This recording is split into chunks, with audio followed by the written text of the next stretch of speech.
moment. Tearful reunions. Parents and children reunited after a deadly tornado flattens an elementary school. And a desperate search at this hour. Rescue crews continue to dig through the debris. They are looking for any sign of life. Everything is gone. Devastation and despair. Families gather searching for their loved ones, pets, and what is left of their belongings. Welcome back to a special edition of Early Start. I'm Zoraida Samblin in New York. It is 6 a.m. in the East. John Berman is live in Moore, Oklahoma. He's also there with Pamela Brown, and he's there with George Howell this morning. But what happened is they were moved from the location. Where they are, they're surrounded by a lot of homes. And police have asked them to please move from that location because what they would like to do is be able to hear in case anyone in the area inside of those homes is calling out for help. So they are moving to another location, and they will be with us shortly. They are live on the ground. They're gathering all this information.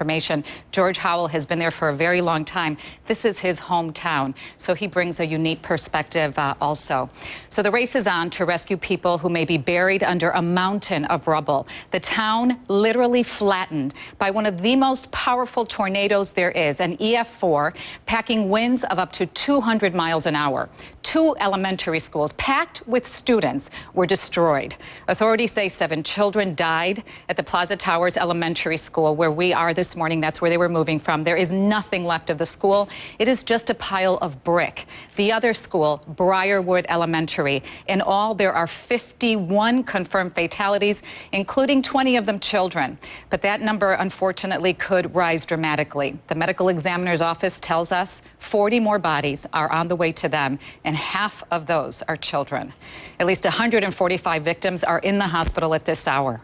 President Obama has issued an emergency disaster declaration for the area. It is clearing the way for a lot of federal assistance to head in that direction. And we have this story covered from every angle as only CNN can. So let's first show you how this all unfolded, shocking the community of Moore, Oklahoma. The massive tornado tore across 20 miles of Oklahoma City suburbs in just 40 minutes. From the sky, the mile-wide trail of destruction, hard to comprehend and utterly catastrophic. Oh my God! The ferocious storm flattening homes and buildings, flinging cars in the air and leaving 2 schools and a hospital barely recognizable in the hard-hit town of Moore. I've never seen anything like this in my 18 years covering tornadoes. Decimating everything in its path. Homes crushed to piles of debris. What looks like haystacks where houses once stood. As the injured poured into hospitals, cars tossed like toys from the parking lot of the Moore Medical Center piled up, blocking the main entrance. Actually heard it go over us, felt our ears popping. It's just something that we've never experienced. It was really scary. Nearby, a mother and her 7-month-old found dead where a 7-Eleven once stood. They tried to take cover in a freezer during the storm. They're grabbing and throwing debris, trying to get anybody out. A massive recovery effort at one of 2 schools for children buried under the rubble continued into the night. The grim reality setting in with rescuers and their anxious parents.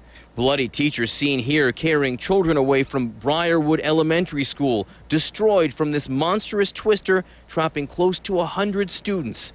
Tears of relief for one mother as she reunites with her 1st grade son. And a hug to his teacher. He was so great. For miles, entire neighborhoods destroyed, many describing the horror they faced. We grabbed our motorcycle helmets and hid in the closet and prayed like hell.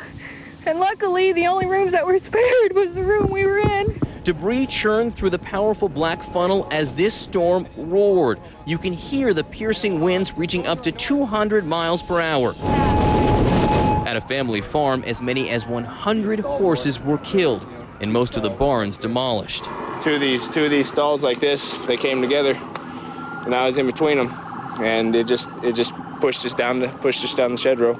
President Obama declared Oklahoma a disaster area late Monday and called the state's governor. I know that there are families wondering where their loved ones are, and right now we're doing everything we can. 2 elementary schools were directly in the path of that deadly tornado. One is the Plaza Towers Elementary School, where John Berman was just standing a little while ago. At least 7 children were killed there. The other, Briarwood Elementary School. Crews have been busy all night. They are searching the rubble at these schools for more victims. So far, 40 children confirmed dead, and that number likely to go up. Pam Brown has all the details for us. Illuminated by floodlights, rescue teams searched tirelessly throughout the night, sifting through mountains of debris where Plaza Towers Elementary School once stood. Oh my God. In some places, the debris was 10 feet high. Underneath, every parent's worst nightmare, the bodies of school children who tried to seek shelter from a ferocious tornado. Many more still missing.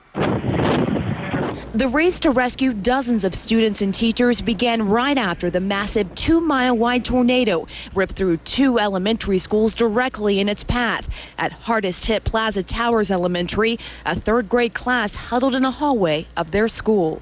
I had to hold on to the wall to keep myself safe because I didn't want to fly away in the tornado. We had to pull a car out of the front hallway off a teacher, and I don't know what that lady's name is, but she had 3 little kids underneath her. Good job, Teach. Worried parents sent to a staging area at a nearby church and searched for answers. At first, several children were pulled from the leveled school alive, but with each passing hour, the operation tragically went from a rescue to a recovery mission. The heart-wrenching reality of the storm's fury hard to comprehend, even for those covering it. I've never seen anything like this in my 18 years covering tornadoes here in Oklahoma City. This is, without question, the most horrific I've ever seen. Okay, Lance, listen, we need to get this information. This new video shows raw emotional moments from parents reunited with their kids from Briarwood Elementary in the minutes after the tornado hit. Searchers were able to reunite many kids with their families. CNN's Nick Valencia was there. Was it scary? What was it like? It was like a big tornado tear up the whole place.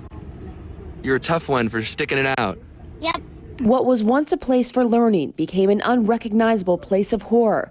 A student from Plaza Towers Elementary telling CNN's George Howell how he survived. It was scary, and a lot of my friends were still there when I left. What did your teachers tell you to do? You showed me a moment ago. Go ahead and show them what you did at school. You ducked and you covered your head with your hands. Just incredible moments there. It is 7 minutes past the hour. A couple of things I want to tell you. The police department in the city of Moore is going to have a press conference that is scheduled for 8 a.m. Eastern. At that time, they will give us an update, what all the information that they know. They'll also explain that they have asked the crews to move from the area because where the crews were are a lot of homes, and they wanted to be able to hear in case there are survivors in the rubble so that they can, rescue them. So let's take a look at how exactly this massive storm actually formed. Meteorologist Indra Peterson has more on that from the CNN Weather Center in Atlanta. Indra?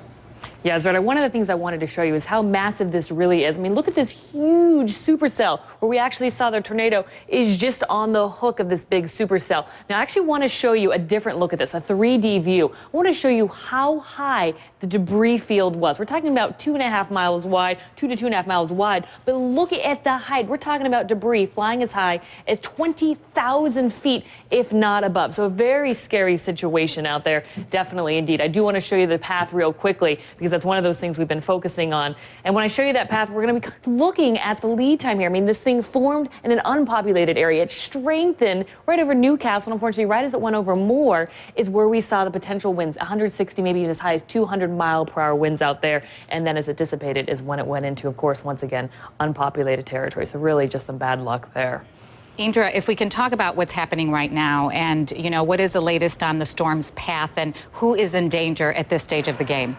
Yeah, this is the most scary part of today. We've seen so many storms already. So many people are focused on the recovery stage. But today could be, again, as bad as yesterday. We've actually now seen another moderate risk for today. We did not see this yesterday. So now we have a moderate risk extending from Dallas, even through Shreveport, portions of Arkansas. But again, the swath of even the slight risk still out there. We're talking Wisconsin and through Michigan, all the way through Texas, all of you under the gun again today. So please pay attention. Don't think, oh, this is something that happened yesterday. Today could be another day very similar.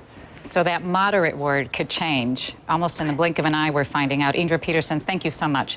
We appreciate that. And to find out how you can help the victims of the Oklahoma storms, visit our Impact Your World page. That's at cnn.com/impact. And strangers helping strangers, neighbors helping neighbors. A desperate search for survivors is underway at this hour. We have continued coverage of the deadly Oklahoma tornado aftermath.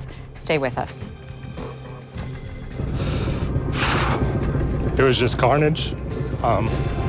You know, but it had to be done. People needed to be helped, and so I started rounding everybody up. People were just running up and down the streets, and I got them hollering out, you know, if you can hear me, call out. And we started finding people, and we started getting people out.